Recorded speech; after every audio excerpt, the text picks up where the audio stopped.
Hello everyone, welcome to today's video. Now today we are going to be talking about, I guess, day 2, week 2 matches of the Overwatch League. So this is still the main Melee tournament. We only have 3 weeks in this tournament, so 1 week remaining in this.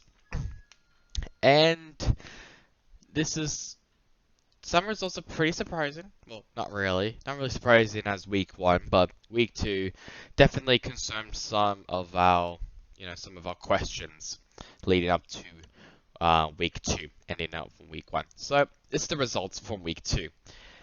So obviously we should start off with the, day 1 Paris versus Vancouver, Gladiators versus London. Not really a lot of surprises there. Not that surprised that Paris actually won against Vancouver. Well, I kind of am.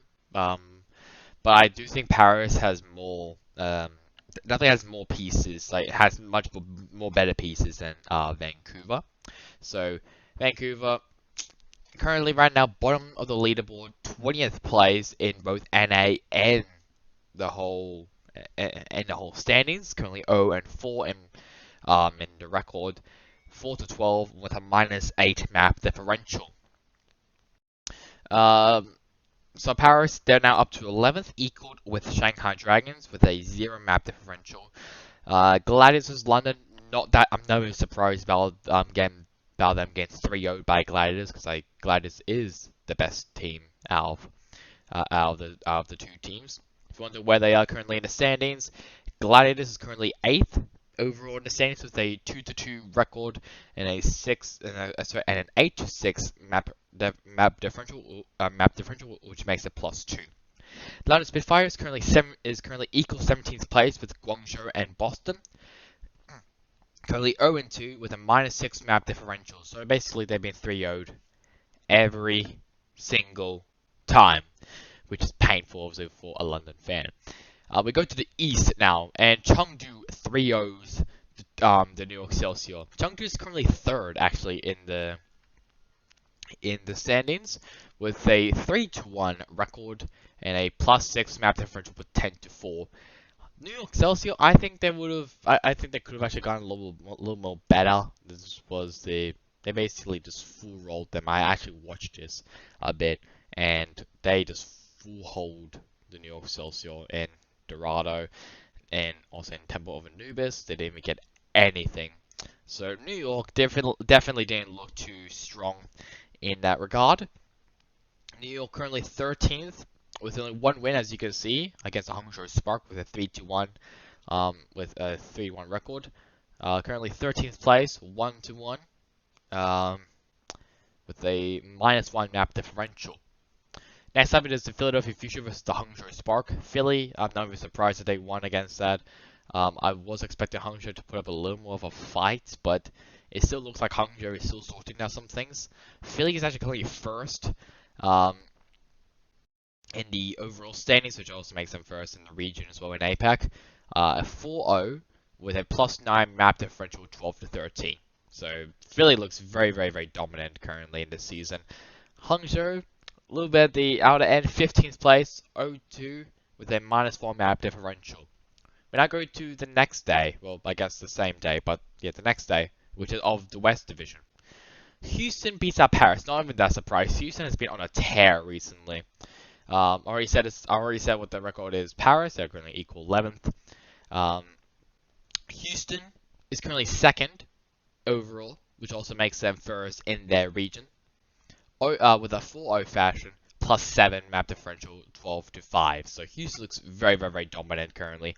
Boston versus Gladiators, a 3-0 to Gladiators. So Gladiators looks like had a very easy schedule this week, which is amazing.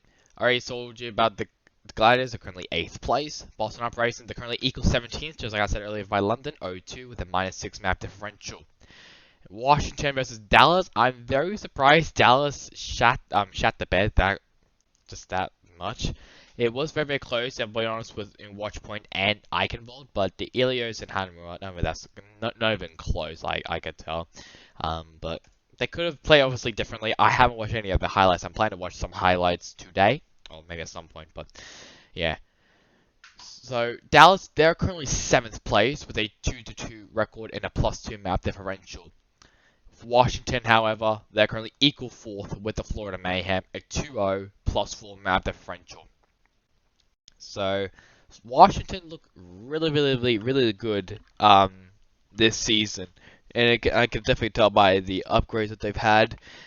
Um, Obviously they are a dark horse team in NA, as I already said, but it looks like that has now turned to Houston's way of being a dark horse and maybe a title contender for NA. So we can now go to the East Division. And New York, Philly gained some wins. I'm very surprised. Actually, I'm not really that surprised actually that Philly won against Chengdu. I thought to myself that Philly is most likely going to win.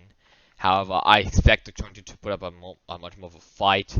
Actually, they kind of did. It was very competitive. Actually, it wasn't really that competitive in Havana. Very competitive in the last two, and also Ilios. So it definitely looks like they're kind of on the same level.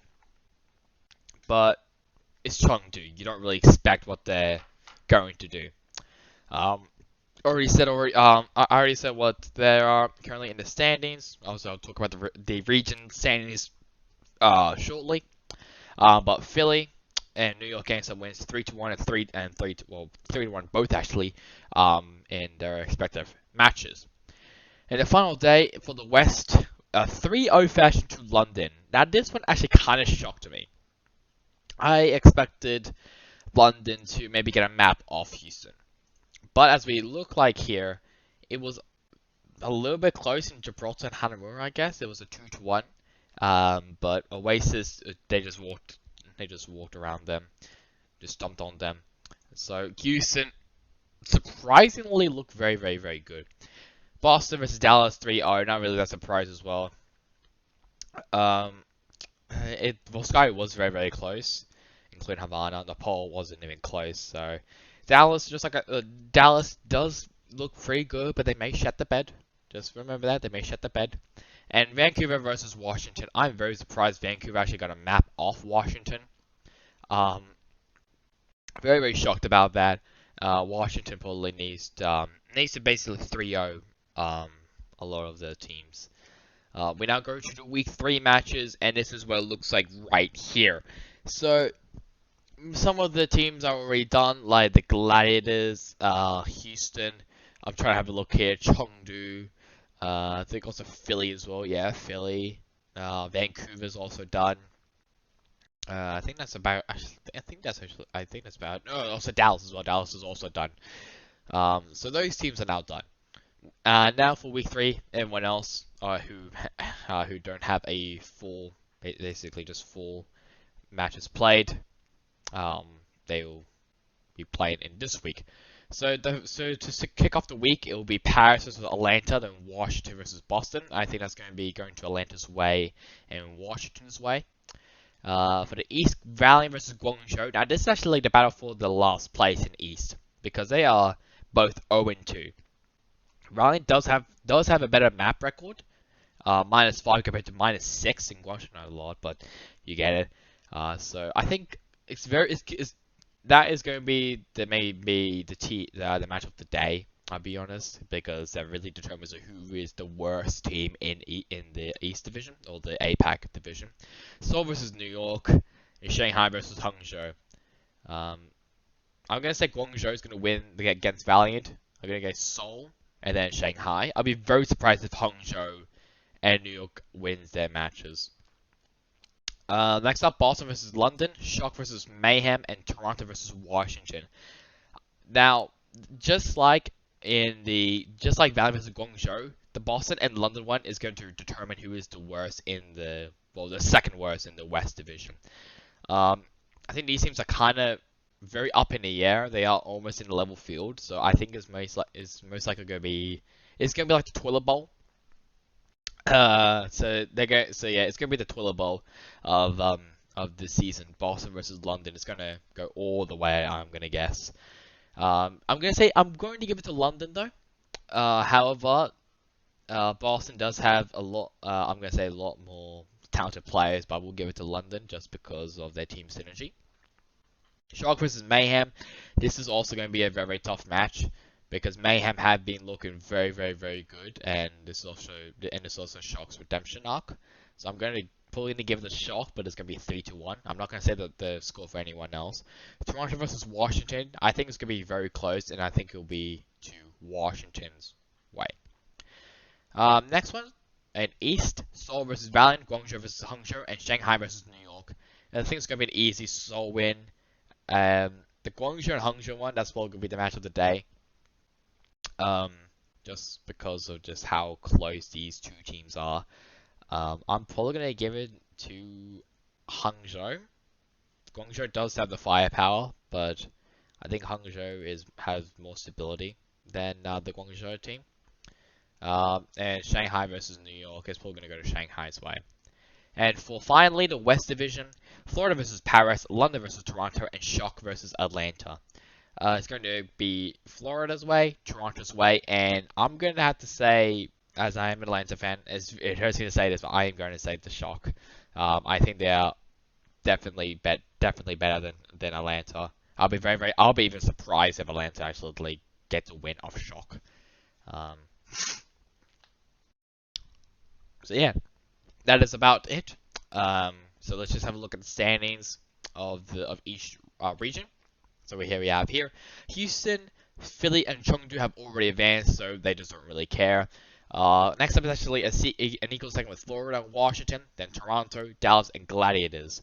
And then outside of the top 6, we got the Shock, Paris, Atlanta, Boston, and London currently needed to play. Vancouver already out. Actually, no, Gladiators and Dallas they're also already out as well. Well, not really already out, but you know what I mean. So if you are if you're like a London or a Boston fan, you need to hope that your teams actually come off huge. If you're like a Atlanta, Paris, Shock fan, you have much more of a chance to probably do something.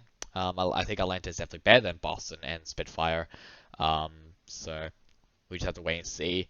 And if Toronto loses their next 2 matches, then they are most likely out. If Shock goes on a tear, then yeah, it's most likely going to happen, but I don't know.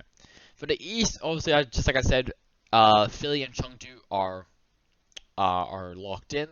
Now it's just Seoul, Shanghai, New York, Hangzhou, Valiant, and Guangzhou. Now the East Division is very, very competitive. I think the most competitive as has ever been. It's gonna be very, very close. I think Seoul and Shanghai definitely have a chance. I don't know about the rest. I know Seoul and Shanghai definitely have a chance to be in for the tournament, for the tournament as a whole in the Melee. Let's have a look at the tournament for a second. Obviously, the Philly. So Philly will be in the regional knockout. So whoever's knocked out, they won't qualify. Whoever wins obviously does qualify. Same as for the NA region, for the West Division. I'm just going to NA APAC just to make it easier for me. And this is obviously the tournament weekend, semi-finals, winners finals, grand final, losers round 1, losers finals, grand final. So it's going to be, I think this is going to be actually, I think it's in Hawaii, if I remember correctly. So this will be playing in Hawaii, I think. So I think the pings will be very, very similar, which is great to hear. So I'm glad they're actually making it an even field, which is great to hear. So, with all of that out of the way, that's it for me now. I hope you guys enjoyed the video. Catch you guys on next time in the next one. Goodbye.